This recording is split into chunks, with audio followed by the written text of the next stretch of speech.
I'm Jessica Parnell, and this is my Bunity Business Spotlight. I do what I do because I want to help kids, first of all, recognize their personal excellence and pursue it with all their hearts. Because I believe when you can help them see, whether you're identified as gifted or not, you're incredibly gifted. You've been designed with gifts. You've been designed for a purpose. Helping kids find that and then giving them the tools to build on those gifts, pursue that, and inspire them to take it out and make a difference with it. That's why I do what I do.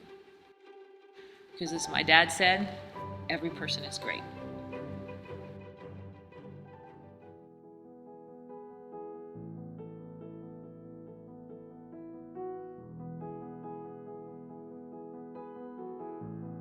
My favorite teacher was my 4th and 5th grade teacher.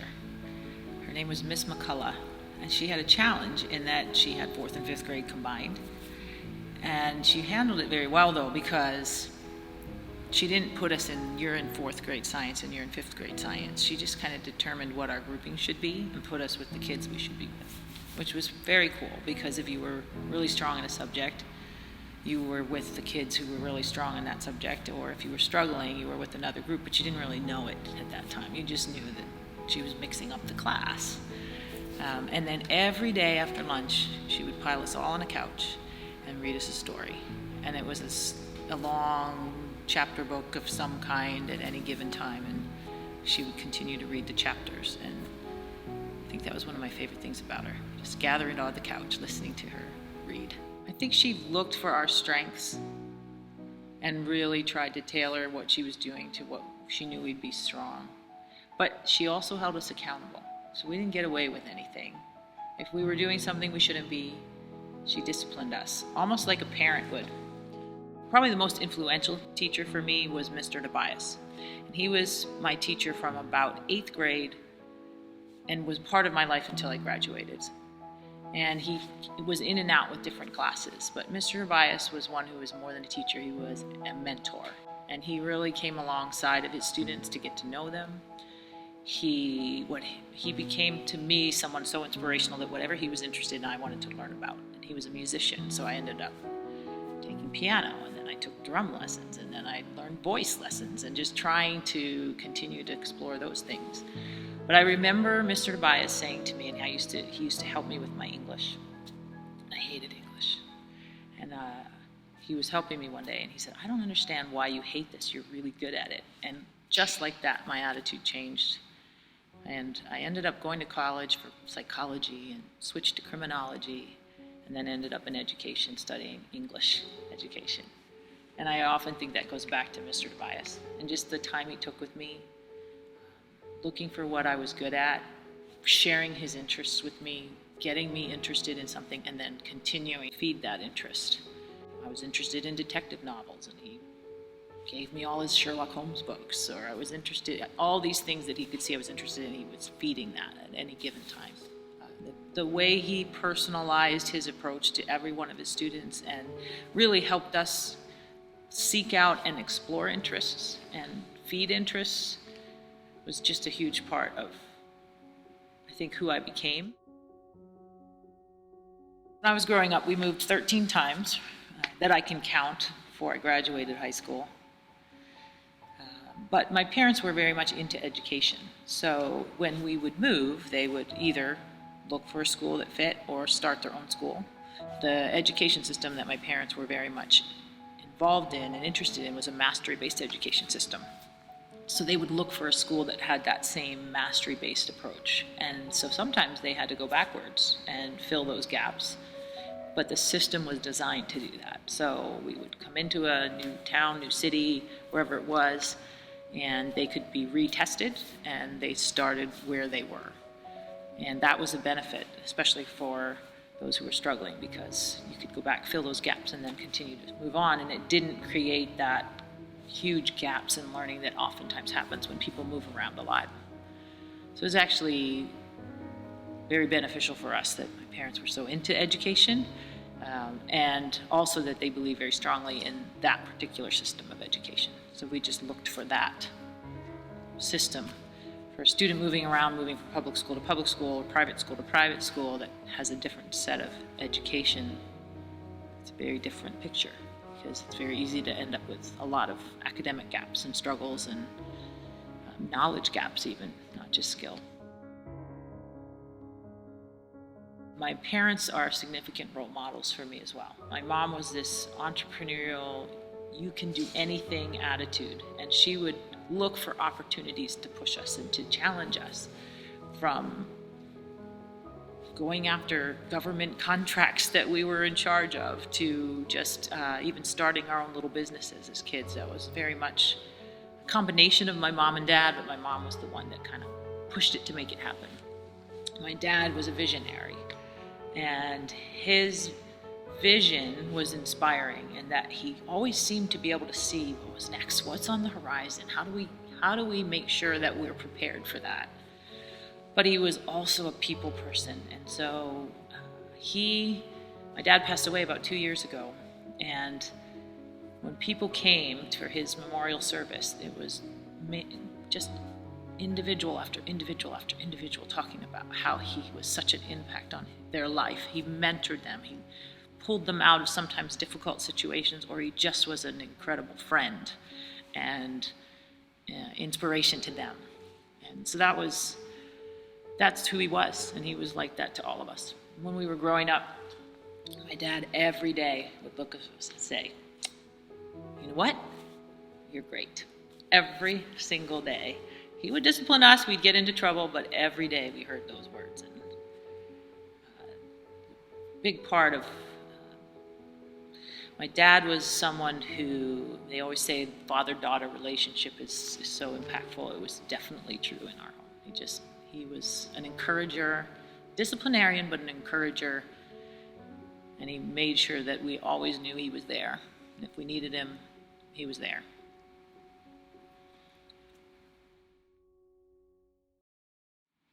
I started working with Bridgeway, and when I was in college, I had changed my major. I had started as a psychology major, went to criminology, and then into education. Some people say that's totally appropriate. But during my college years, my parents actually started a company called Northeast Educational Associates, and that was a company that provided curriculum to that same system of schools that we had grown up in. So it was just a distribution warehouse when they started. Very quickly, they began to see that many of these schools had students who were leaving, mainly because of financial reasons, and wanted to continue their education at home.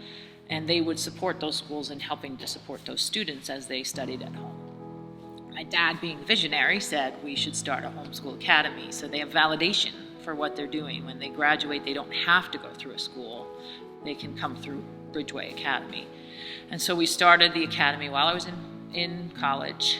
Because I was studying education, I was an integral part of founding Bridgeway Academy, but then I graduated school and went off to teach in the public school system for several years while they continued with the academy.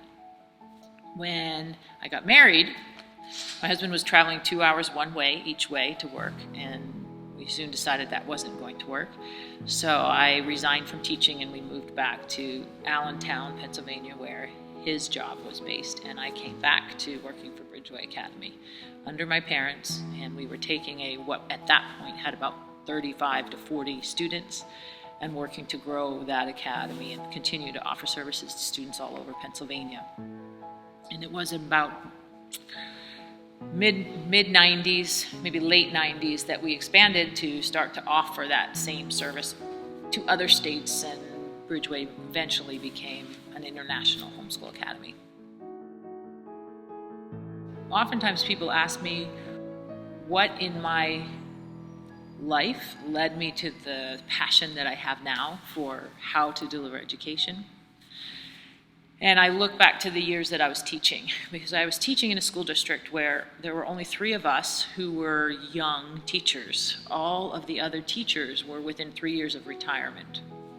So as a result, they'd done their time with student clubs and sports and coaching and all of those things. We were a small public school district. So when I went into that school, I was being the vicious one, was the yearbook advisor, journalism advisor, softball coach, volleyball coach, student council advisor, and gifted advisor. So I had all these different ways that I was interacting with students all the time outside of the classroom. And in those interactions, I started to really see how a high school student could do incredible things if they were given the ability to own it. Because I was so spread thin, I couldn't own it all. I had to let somebody on that high school student team kind of lead the charge, and I became a true advisor, which is what you're supposed to be, but oftentimes when you're a teacher and leading, you take over. And I was very impressed by kids that were in my class and perhaps not doing the best academically, who were shining in their leadership in these clubs. I also had been getting training in learning disabilities, and I had a number of kids in my gifted club who were twice exceptional students. So that means they are both gifted and learning disabled. One of whom was a young man named Dan, who was this incredibly intelligent young man, but he couldn't write. He had dysgraphia, dyslexia, you name it. So the actual physical act of writing really made it very difficult for him to communicate at the level that he could communicate. And his parents were wise in that they fought the school district. This was long before computers were in every classroom. And the school district had to provide a computer in every classroom for him so that he could type his answers. And Dan could write at a graduate level at 11th grade. I was taking graduate courses at the time, and the papers he would write were at least as strong, if not stronger, than many of the other graduates, myself included, who were writing.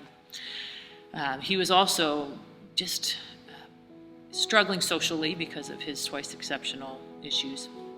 But he was in charge, as part of my project for him as a gifted student, was to plan our trips. And we would go for 3 or 4 days to DC, we would go to 3 or 4 days to New York City, and he was in charge of planning those. And this is before the internet. So the research that he had to do to make that happen and put all of those pieces together was a lot for a high school kid to do. And he was just he was just spot on. He did such a good job. My challenge was to do what Mr. Tobias did. What are your interests? What are your passions? What are your gifts? And create little education plans around that for them, which tended to be project plans. So we had one young man who was interested in going into criminology. He wanted to be a police officer. So his project was all around that field of looking at crime rates in a particular city. And so learning that in that classroom, I think that gifted, being a leader in that gifted program was very influential in me learning the importance of tailoring something to what somebody is really good at. But I also had been told in college, one of my professors in college told me, never go into the teacher's lounge.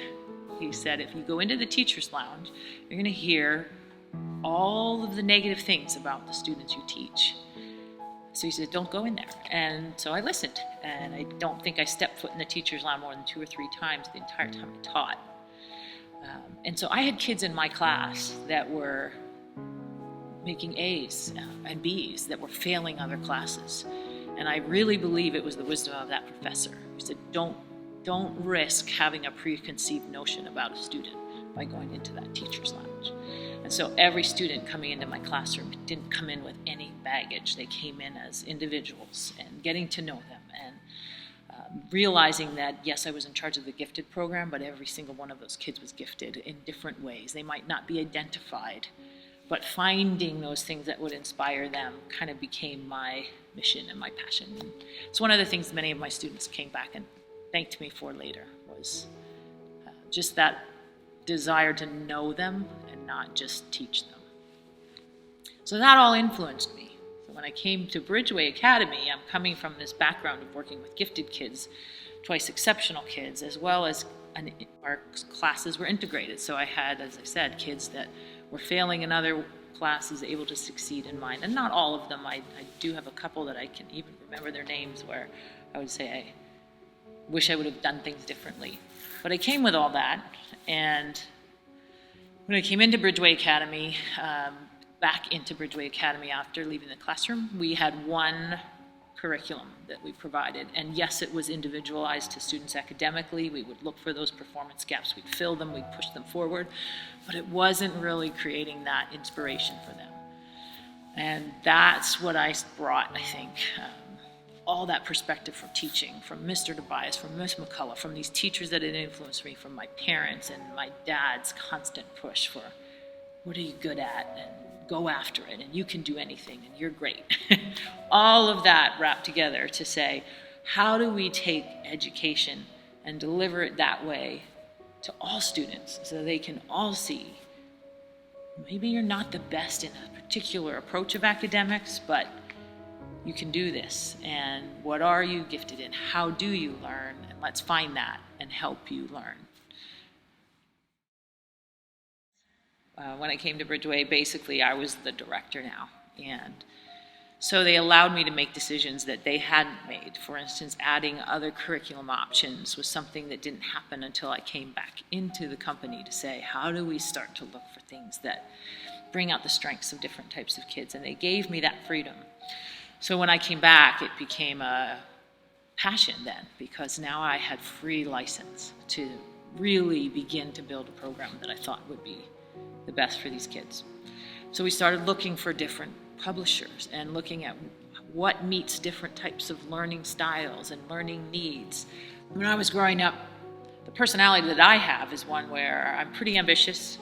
I could take that learning and kind of self-motivate myself to go through it.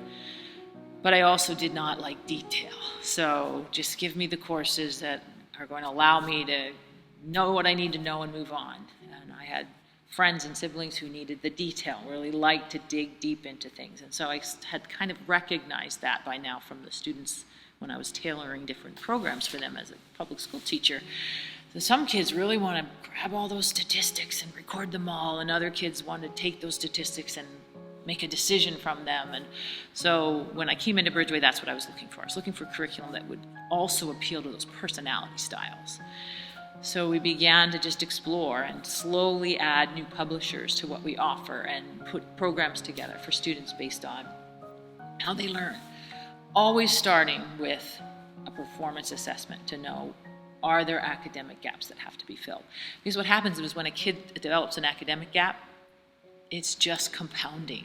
And so, yes, I failed third grade math, I took summer school, now I'm in fourth grade math, or worse yet, middle school math, and now I'm in algebra. And those difficulties compound, and they begin to lose confidence in themselves, and they begin to think, I can't. And as soon as you begin to think you can't, you can't. And so you have to get through that. And so by looking for those performance gaps and saying, where are those points of first failure, where that's just a foundational principle we need to fill for you. And when you get that, you can move on. So always starting there. And by starting there, we're filling gaps for kids and giving them success, not making it so easy that they didn't have to learn, but where do they need to start? And then they're able to push forward. And so everything started with that.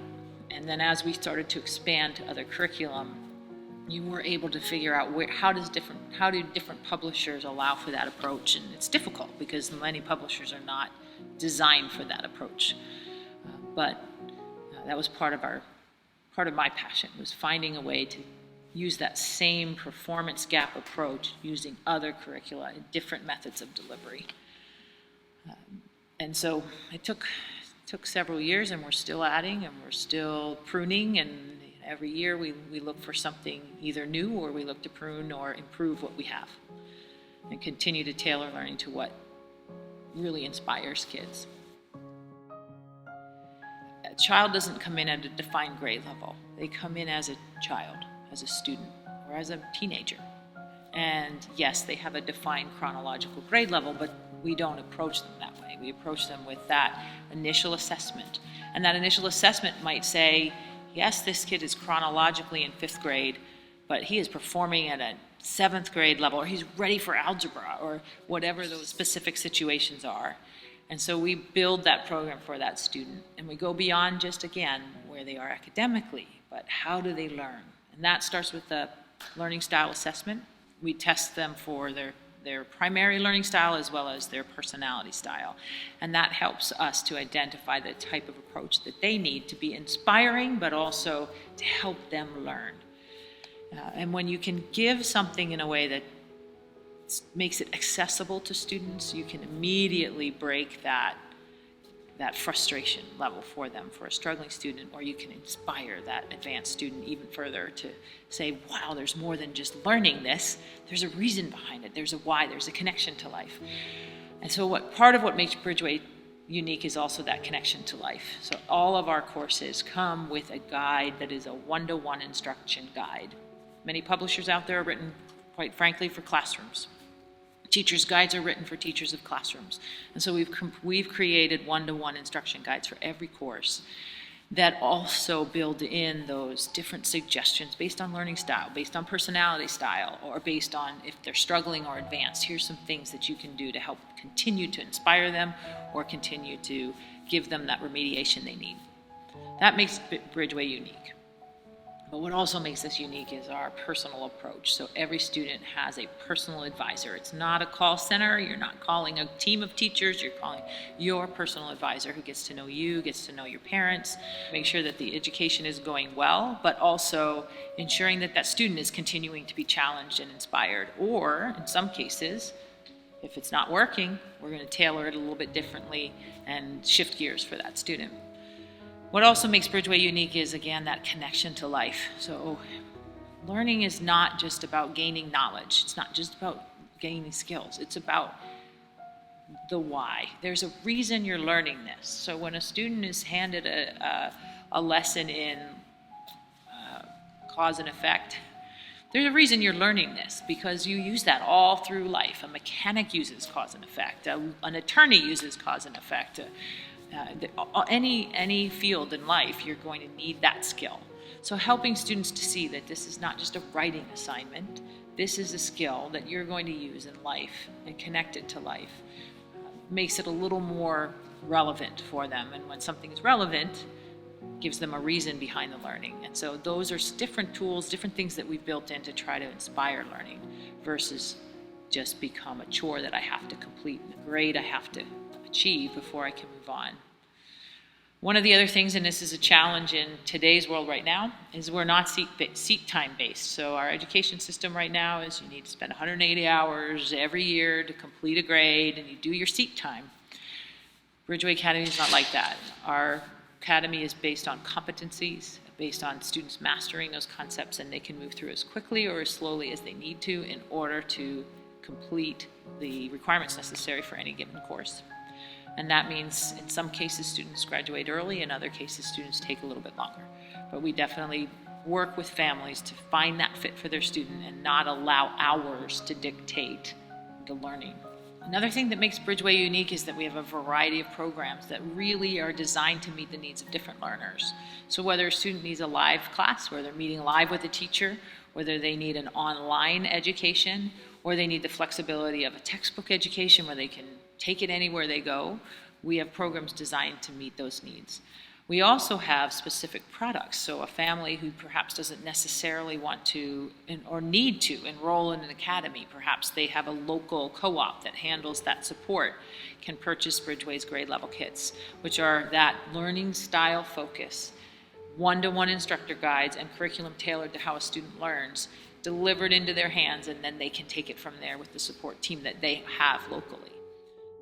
One of the recent developments with Bridgeway Academy was the founding of Elifangocom.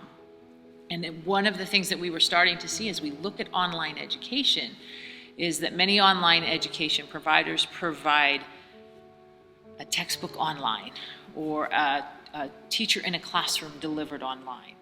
And we felt that there was a significant need for an online educational resource that families could go to find lessons designed around how the brain works, how they learn, how they best access and retain information, how you inspire kids.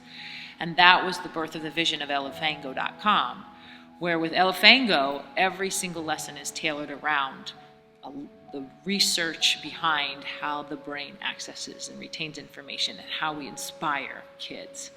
For example, the best way to pull a student in is to grab their interest, to give them a challenge, to try to either have a problem to solve or create an interesting scenario or some kind of connection to life so that there's relevance behind what they're learning. So every Elifango lesson starts with that hook.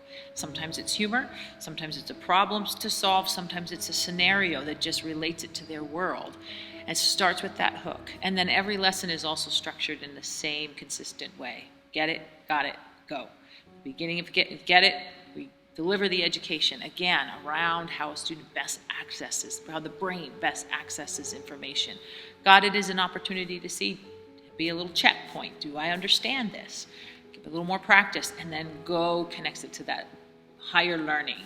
What's the purpose behind this? Perhaps it's a project, perhaps it's just a connection to life or a challenge for that student to take learning further.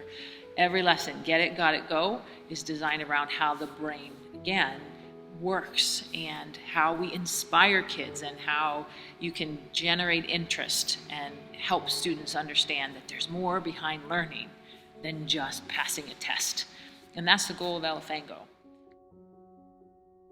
The Curriculum Express was originally established to provide curriculum to schools, to private schools that needed access to curriculum quickly and that didn't necessarily need 1,000 textbooks for a particular grade level or school district because they were small private schools.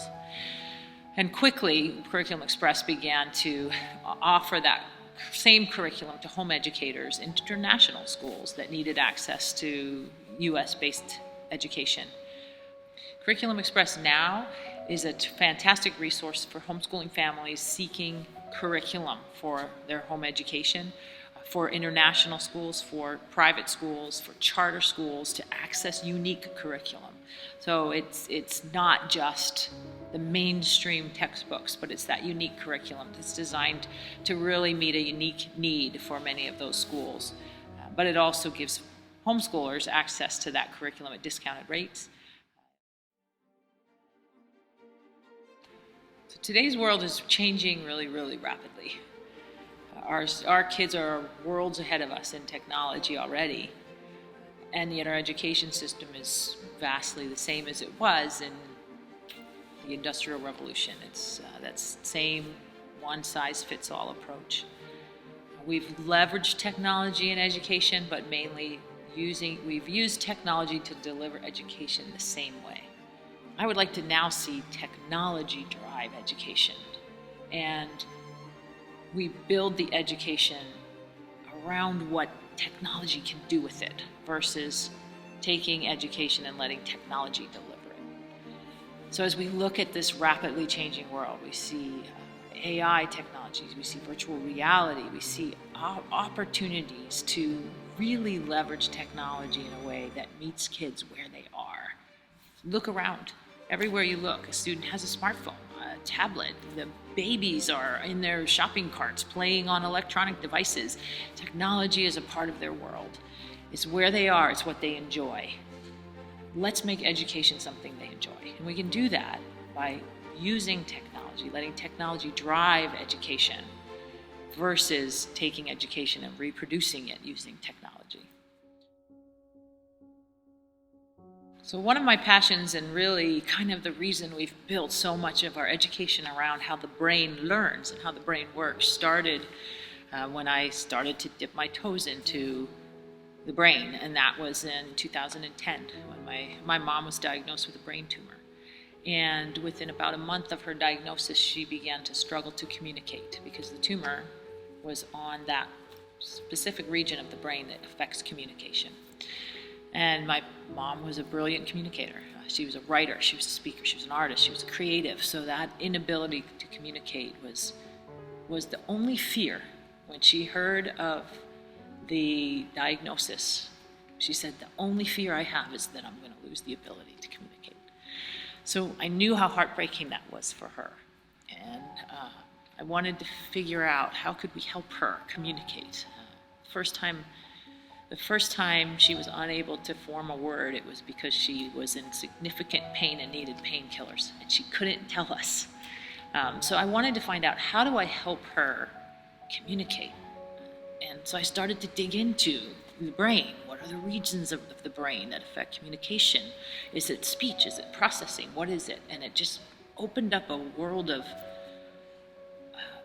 I guess you could call it a passion for me to learn more about the brain. And I was amazed at the fMRI studies, the technology we have now to know what parts of the brain fire in different situations, and what parts of the brain are essential for communication, for processing, for understanding, for emotions, what drives that, and what happens when emotions rise.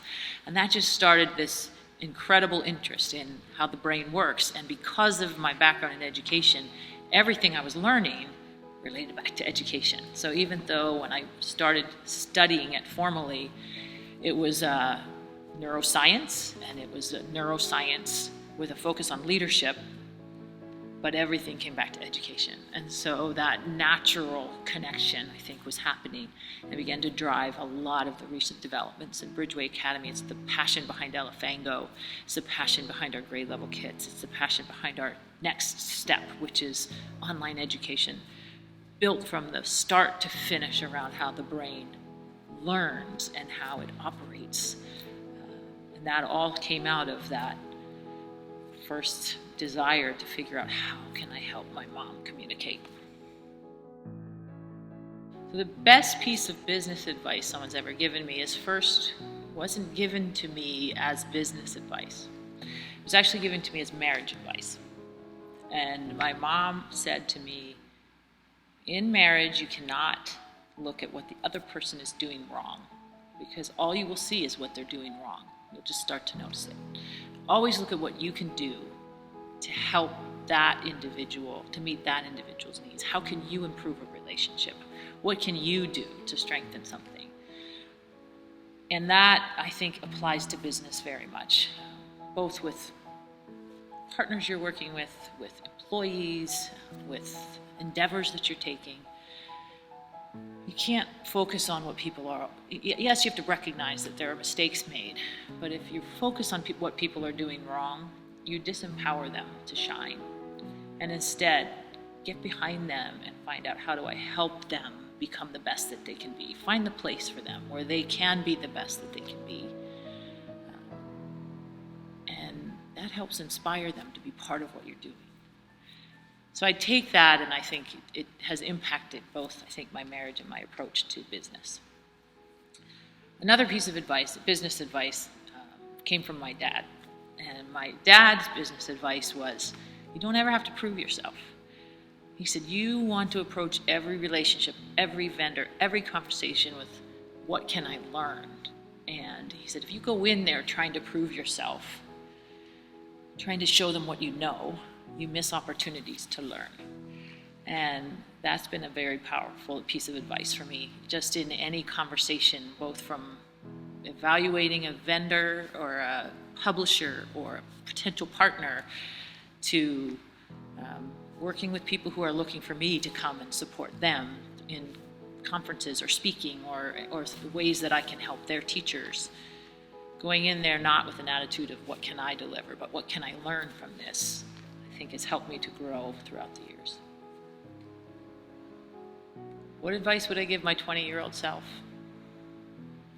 I would say, invest the time in the people you love.